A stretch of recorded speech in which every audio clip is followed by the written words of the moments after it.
Morning Light. Numbers chapter 10 verse 11. The second month.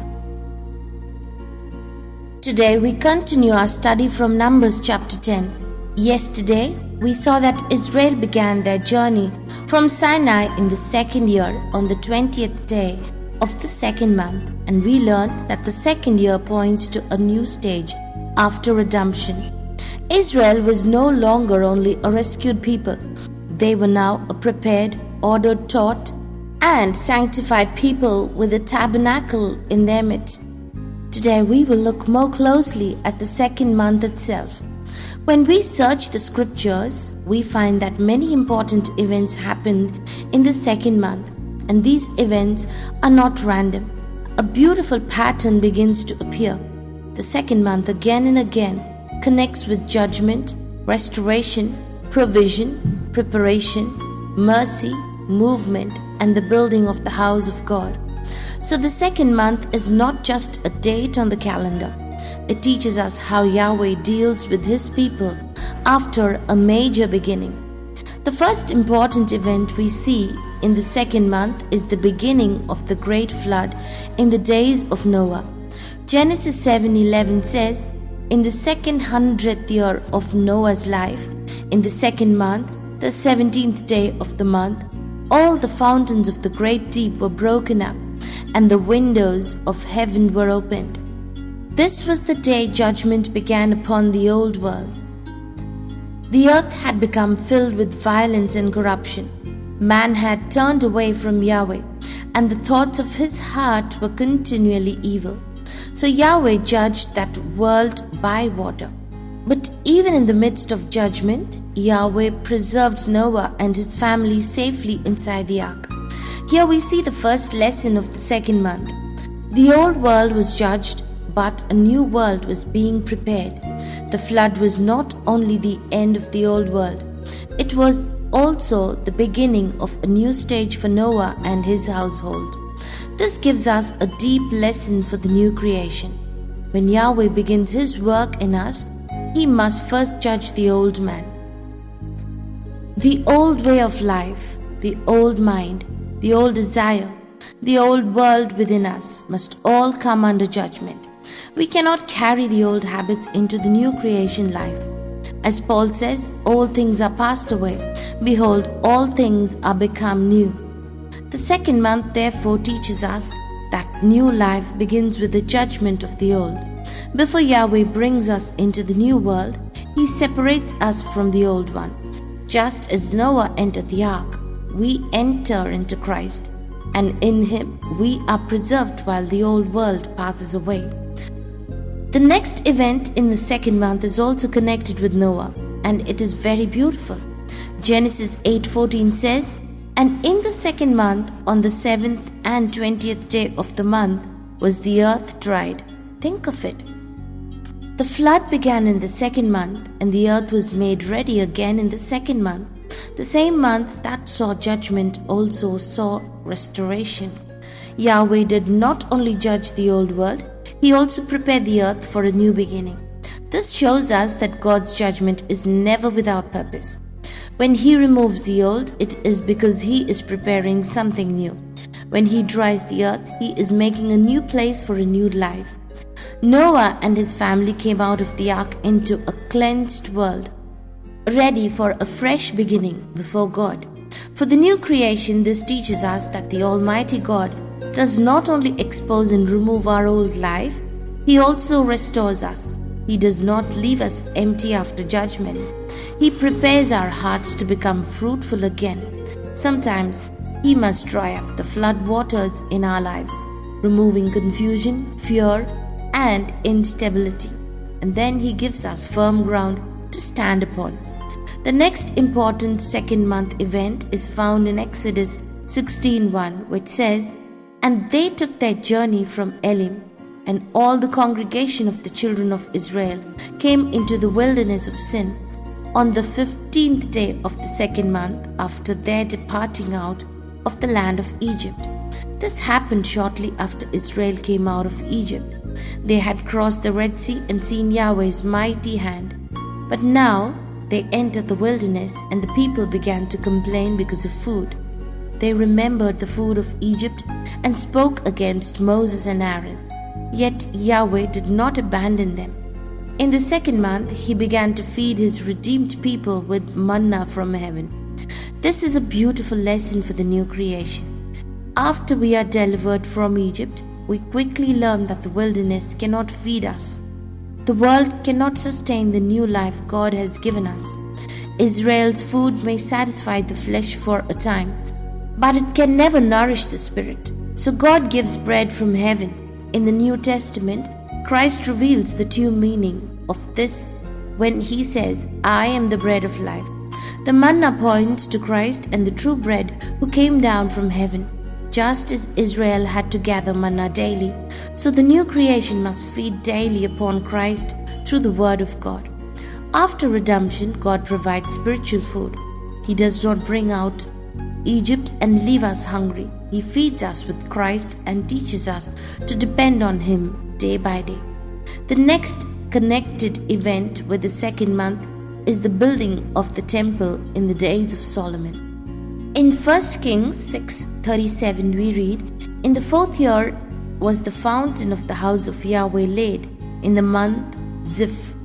The month Ziph, also called Ziv, is the second month. And 2 Chronicles 3:2 tells us that Solomon began to build on the second day of the second month in the fourth year of his reign. So the foundations of the house of Yahweh was laid in the second month.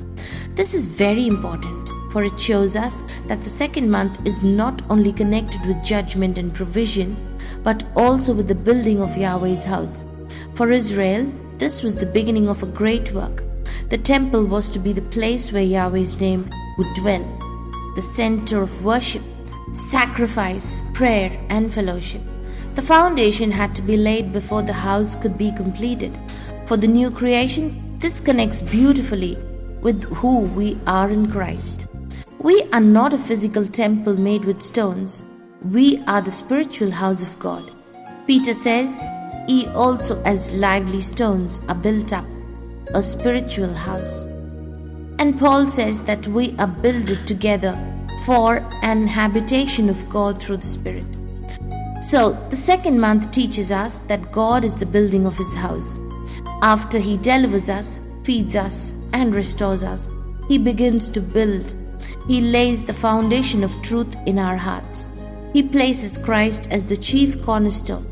He joins living stones together, and He shapes us and fits us into His spiritual temple. This reminds us that the new creation is not an individual journey only. We are being built together. God's purpose is not merely to save separate people, but to build a dwelling place for Himself through the Spirit. The next event is Hezekiah's Passover, also kept in the second month. 2 Chronicles chapter 30 verse 2 says, "For the king had taken counsel and his princes and all the congregation in Jerusalem to keep the Passover in the second month. Many of the priests and the people were not ready in the first month. They had not cleansed themselves, and the people had not yet gathered in Jerusalem. So Hezekiah and the leaders decided to keep the Passover in the second month." And 2 Chronicles chapter 30 verse 15 tells us, "Then they killed the Passover on the 14th day of the second month." This event shows us the mercy of God. The people had delayed, and many were not prepared at the normal time. Yet God allowed them to return to true worship and gave them an opportunity to keep the Passover in the second month. This connects with Numbers 9, where God also gave a second Passover for those who were unclean or away on a journey. It shows that God is merciful to those who truly desire to draw near to Him. He does not reject a sincere heart that wants to return. So the new creation, this is a powerful lesson. Many of us did not understand the truth at the first opportunity. Many of us were delayed by tradition, by uncleanness, by confusion, by wrong teaching, or by spiritual distance. But Yahweh, in His mercy, called us again. He opened another door and restored us to true worship. The second month therefore speaks of mercy and restoration. It teaches us that God calls his people back when they have delayed and restores worship when it has been neglected. But this mercy should not make us careless. It should make us thankful. If God has given us another opportunity to return to truth, we must not waste it. We must cleanse ourselves, come before him with sincerity, and keep the feast in spirit and in truth. Now, when we place all these second month events together, the pattern becomes clear and beautiful. In the second month, the old world was judged in Noah's day. In the second month, the earth was dried and prepared for a new beginning. In the second month, Israel received manna from heaven. In the second month, the foundation of Solomon's temple was laid. In the second month, Hezekiah restored the Passover for those who were not ready in the first month. In the second month, Zerubbabel began rebuilding the temple after return from Babylon. And in Numbers chapter 10, in the second month, the cloud lifted from the tabernacle and Israel began to move forward. So the second month carries a beautiful spiritual message. It speaks of the judgment of the old, the restoration of the new, the provision of bread from heaven, the building of the house of God, mercy for those who return, and movement after preparation. For the new creation, the lesson is clear and full of hope. Yahweh had brought us out of Egypt. He had judged the old life. He had given us Christ, the true bread from heaven. He is building us together as his spiritual temple. He has shown us mercy when we were delayed and unclean. He is rebuilding what captivity destroyed. And when his preparation is complete, he lifts the cloud and leads us forward. Therefore, we must respond faithfully. We must leave the old world behind. We must feed daily on the bread from heaven. We must allow God to build his house in us. We must return to true worship with thankful hearts. We must help in the rebuilding work. And when the cloud moves, we must be ready to follow. The second month teaches us that God is not finished with his people after deliverance.